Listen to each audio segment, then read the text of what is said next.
नमस्कार, हरियाणा डायरी में आपका स्वागत है और मैं हूं आपके साथ वर्षा शर्मा। नायब सरकार ने शीतकालीन सत्र से ठीक पहले नीतियों और नियमों के मोर्चे पर बड़े फैसलों को झंडी लगाई है। ये सुधार हरियाणा की गवर्नेंस प्रणाली को नया मॉडल बनाने की दिशा में महत्वपूर्ण कदम साबित होंगे। कैसे, आइए जानते हैं। हरियाणा की नायब सरकार अपनी नीतियों और प्रक्रियाओं को भविष्य की जरूरतों के अनुरूप ढालने के मिशन पर काम कर रही है। जिक्र हरियाणा कैबिनेट की मीटिंग का। हरियाणा के मुख्यमंत्री नायब सिंह सैनी की अध्यक्षता में ये कैबिनेट मीटिंग हुई, जिसमें राज्य से जुड़े कई महत्वपूर्ण विषयों पर चर्चा की गई और कुल 21 एजेंडों में से 19 को स्वीकृति प्रदान की गई। बैठक की शुरुआत विधानसभा के शीतकालीन सत्र को लेकर विचार विमर्श से हुई। आज की कैबिनेट में 21 एजेंडे वो रखे गए, जिसमें 19 मंजूर किए गए। कैबिनेट की बैठक में ये भी निर्णय किया गया कि विधानसभा का शीतकालीन सत्र 18 दिसंबर से शुरू करने की सहमति बनी है। 6 जिलों के गांव की तहसील बदली गई है, क्योंकि लोगों की बड़ी मांग आ रही थी और उस मांग के अनुसार लोग लगातार ये मांग कर रहे थे कि हमें नजदीक ये स्थान पड़ता है।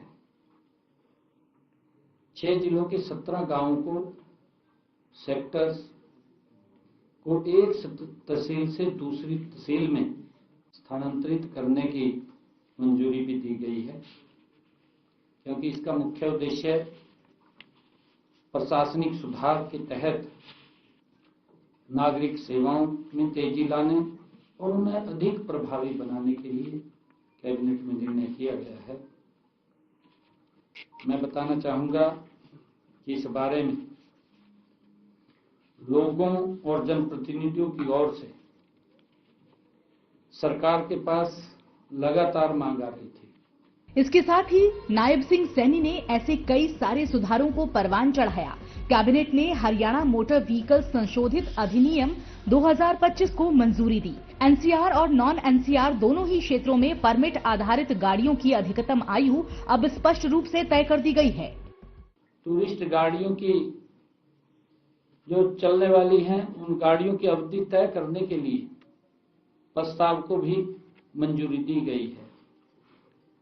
ऑल इंडिया टूरिस्ट परमिट जो पहले 8-9 साल होती थी, अब एनसीआर क्षेत्र में पेट्रोल या सीएनजी से चलने वाली गाड़ियों के लिए अधिकतम 12 साल तय की गई है और डीजल गाड़ियों के लिए अधिकतम अवधि 10 वर्ष तय की गई है। और इसी प्रकार नॉन एनसीआर क्षेत्र में पेट्रोल, सीएनजी और डीजल गाड़ियों सभी के लिए 12 साल तय की गई है। और इसी प्रकार जो अन्य परमिट हैं, जैसे स्टेज कैरीज या कॉन्ट्रैक्ट कैरीज, गुड्स कैरीज और स्कूल बसेस, इसके लिए पेट्रोल, सीएनजी, इलेक्ट्रिक या दूसरे ईंधन पर चलने वाली गाड़ियों के लिए अधिकतम अवधि 15 साल तय की गई है। क्योंकि ये पहले अमेंडमेंट आया था, ये इसको एज इट इज रखा है, इसमें चेंज नहीं किया। और इसी प्रकार डीजल गाड़ियों के लिए अधिकतम अवधि 10 वर्ष वो तय की गई है। सभी प्रकार की गाड़ियों के लिए नॉन एनसीआर एरिया में अधिकतम अवधि 15 साल तय की गई है। आज की कैबिनेट में 21 एजेंडे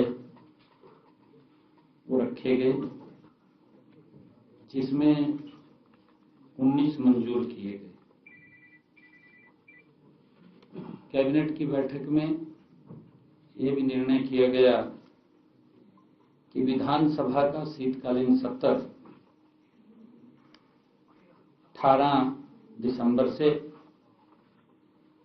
शुरू करने की सहमति बनी है।